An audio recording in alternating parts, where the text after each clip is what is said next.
తన ఇంటికి పోతున్న సందర్భంలో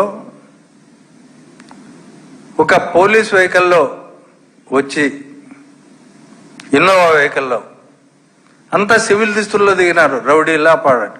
మొత్తం వెహికల్ అంటబెట్టారు. ఈయన వెహికల్కి చుట్టుముట్టి సివిల్ దుస్తుల్లో ఉన్న వాళ్ళు ఎవరు మీరు అని అంటే కూడా ఏం చెప్పకుండా, ఐడెంటిటీ కార్డు కూడా చూపించకుండా